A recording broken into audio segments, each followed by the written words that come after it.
Richard III was born on October 2nd, 1452, son of Richard, Duke of York.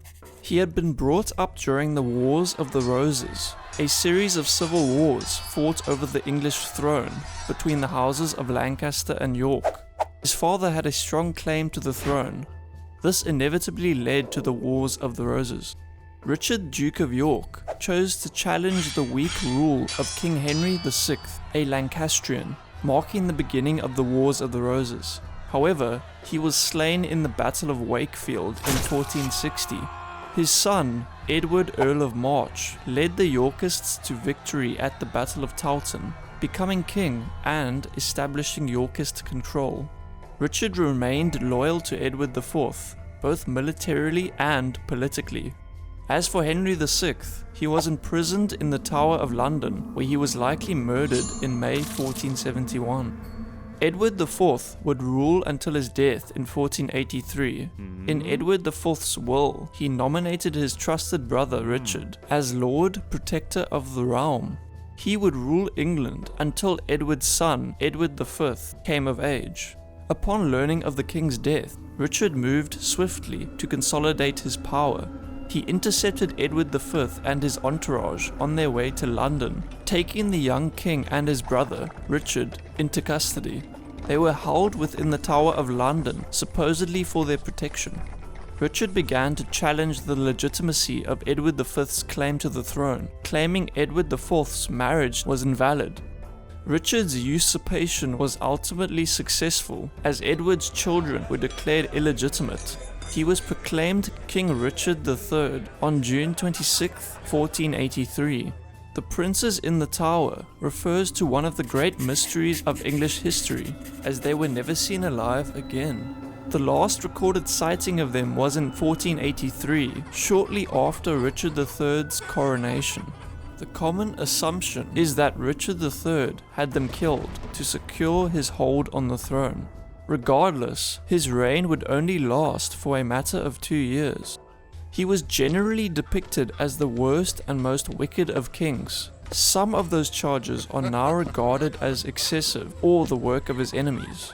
During Richard's adolescence, he developed a sideways curvature of the spine.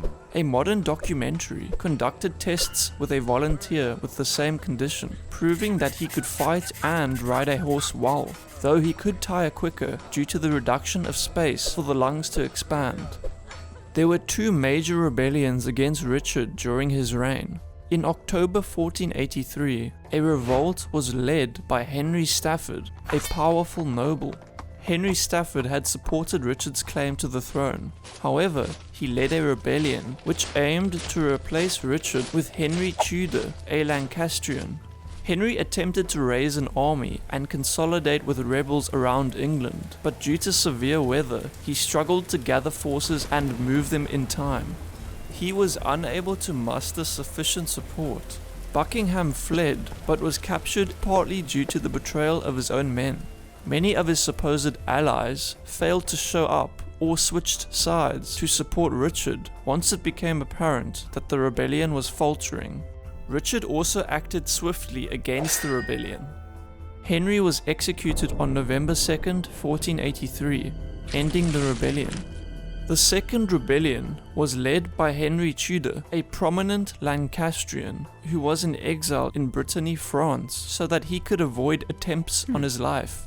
The second rebellion occurred both in 1483 and 1485. In his first attempt, Henry Tudor was supposed to land on the southern coast of England with troops. Like Buckingham's rebellion, however, the plans were plagued by poor coordination and timing. Tudor's fleet encountered bad weather, which delayed his landing, and Richard swiftly crushed the uprisings before they could gain momentum. Henry Tudor realized that the situation was not favorable and returned to Brittany, whilst many rebels were captured and executed. The failure did not deter Henry Tudor. He returned in 1485, landing in Wales and gathering support as he marched towards Richard III and the Battle of Bosworth Field. Richard deployed his forces on Ambion Hill, whilst Henry Tudor's forces positioned themselves nearby. Richard's army size was likely between 8 to 15,000, significantly outnumbering Tudor's forces. Henry's forces likely numbered 4 to 6,000 men. Henry Tudor's men advanced towards Ambion Hill and Richard's men. Tudor's men were harassed by Richard's cannons as they maneuvered around the marsh. Gunpowder weapons were used by both sides during the battle. The battle commenced with an exchange of missile and artillery fire. As the two armies neared each other, soldiers armed with a wide range of medieval weapons clashed in a brutal combat. Hand-to-hand combat in medieval battles could be exceptionally brutal and chaotic, with great noise and confusion. Tudor's men started to gain the upper hand in the fighting, even managing to kill one of Richard's close companions, John Howard. Richard began signalling for one of his commanders, Northumberland, to assist. However, he chose to remain inactive. Richard faced a great number of betrayals during the battle. Thomas Stanley, whose son had been held hostage by Richard in order to coerce him into fighting, chose to hold back his forces until the tide of the battle had turned against Richard. His brother Sir William Stanley, who had initially supported Richard, later chose to side with Henry Tudor during critical moments of the battle. These defections contributed directly to Richard III's defeat and death. During the course of the battle, Richard saw Henry Tudor at some distance behind his force. The tide of the battle was turning against him, and nobles meant to provide key support had betrayed him. Richard was known for his martial prowess and may have believed that his personal involvement could change the tide. Seeing this, Richard would risk everything, attempting to kill the enemy commander to end the fight quickly. Several accounts state that Richard's force numbered 800 to 1,000 knights, but he could have been supported by his household men and closest friends. He led a cavalry charge around the melee and tore into Henry's group, managing to kill Henry's standard bearer, Sir William Brandon, and unhorsing Sir John Chine, a well-known jousting champion, all whilst coming within a sword's length of Henry Tudor. The remainder of Henry's bodyguards surrounded him and succeeded in keeping him away from Richard and his men. It is likely that Henry Tudor chose to avoid combat for his own safety. Once William Stanley saw Richard desperately occupied with Henry's men and vulnerable, he made his move and rode to the aid of Henry Tudor. Now heavily outnumbered and separated from his main force, Richard's group was driven back several hundred yards away from Tudor and into the marsh, where his horse toppled in the boggy terrain, leaving him further vulnerable on foot. Richard, now mountless, rallied his dwindling followers and refused to retreat. Richard was inevitably surrounded by Tudor's men and brutally cut down, despite his bravery and martial skill. Richard received several significant head wounds inflicted by a range of medieval weapons. His injuries suggested that he was not wearing his helmet at the time they were inflicted. Helmets could be dislodged by powerful blows or removed due to fatigue and disorientation. Bone trauma suggests that he was ferociously attacked from all sides. His remains revealed 2 shallow wounds which had taken off small areas of bone, likely from a bladed weapon, and a piercing wound both to his right cheekbone and to the top of his skull.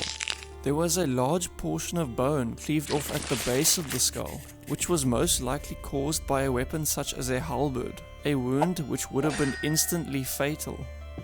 Other marks include a cut to the lower jaw, hip bone and ribs, which were likely insult injuries performed after battle. The front of his face was kept nearly intact so that someone else could not claim to be him. When Richard's army learned of his death, they retreated from the field. Henry Tudor managed to achieve a decisive victory over Richard III, the last English king to die in battle. Various sources concerning the battle stated that ultimately, the great factors which led to Richard's defeat were the betrayal of his own supporters and his cascading decision to commit to personal combat. It is clear that Tudor's men were motivated to claim the throne, whilst there must have been great discontent amongst some of Henry's supporters. Richard's naked corpse was taken to the nearby city of Leicester and buried without ceremony. The Battle of Bosworth marked the end of the Wars of the Roses and the beginning of the Tudor dynasty, now known as Henry VII. By the 16th century, the nature of warfare was changing. Development of gunpowder weapons and the phasing out of traditional medieval-style warfare, where kings personally led their armies into battle, became obsolete. Richard III's skeleton was found underneath a parking lot in 2012. In 1674, during the reign of King Charles II, the bones of two children thought to be the missing brothers were found inside a wooden chest beneath the staircase at the Tower of London, though it has not been proven that these are the two children.